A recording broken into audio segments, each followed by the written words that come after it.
পীরগঞ্জের এই মাটি একদিন ছিল ৩ নাবালক হিন্দু ছেলের উত্তরাধিকার, কিন্তু রাজনৈতিক ক্ষমতার ছায়ায় সেই জমি হয়ে গিয়েছিল সাবেক প্রধানমন্ত্রী শেখ হাসিনার শখের বাগান।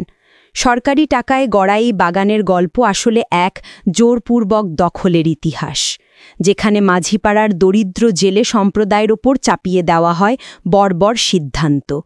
২০০২ সালে শেখ হাসিনা এবং তার ছেলে সজীব ওয়াজেদ জয় ও মেয়ে সায়মা ওয়াজেদ পুতুলের নামে রেজিস্ট্রি হয় উজিরপুর মাঝিপাড়ার জমি। তখনও হারুন, রতিন আর পবিত্র এই ৩ জন ছিলেন নাবালক। তাদের মায়েদের সই করিয়ে জমি কিনে নেন শেখ হাসিনা পরিবার। দাম ধরা হয় মাত্র ৭৫,০০০ টাকা। মোট ১২৮% জমি ৩টি দলিলে কিনে নেয় শেখ হাসিনা পরিবার। মধ্যস্থতা করেন শেখ হাসিনার স্বামীর আত্মীয় শহীদুল ইসলাম পিন্টু। তিনি প্রথমে প্রতিশ্রুতি দেন চাকরি আর কারখানা গড়ার, কিন্তু শেষমেশ হুমকি দিয়ে জমি বিক্রি করতে বাধ্য করেন বিক্রেতাদের। স্থানীয়রা বলেন এটি ছিল আসলে এক প্রকার জবরদখল।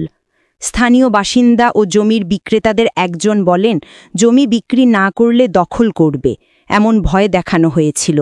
শেষমেশ বাধ্য হয়ে জমি ছাড়তে হয়েছে।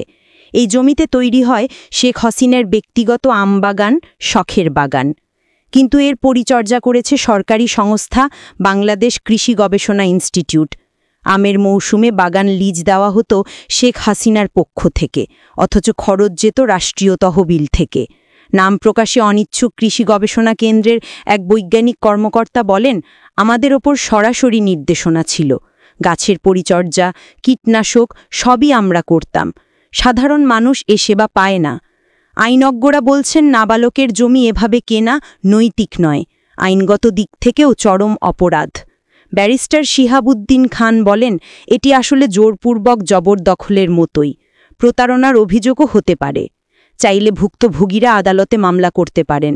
যে নাবালকরা একসময় জমির মালিক ছিলেন আজ তাদের অবস্থা করুণ।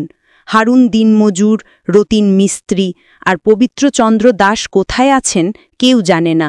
তাদের উত্তরাধিকারী জমি আজ শুধু স্মৃতি।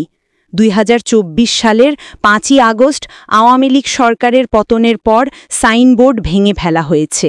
সরকারি নজরদারি বন্ধ হয়েছে শখের বাগানে। এখন সেটি দাঁড়িয়ে আছে এক প্রভাবশালী পরিবারের ক্ষমতার অপব্যবহারের প্রতীক হিসেবে। পীরগঞ্জের মাঝিপাড়ায় দরিদ্র জেলে সম্প্রদায়ের মানুষের কণ্ঠ রোধ করে গড়ে উঠেছিল শখের বাগান, কিন্তু ইতিহাস ভুলে না। জমির মালিকানা হারানো সেই নাবালকদের দুঃখ আজ হয়ে উঠেছে ক্ষমতার অপব্যবহারের নগ্ন দলিল।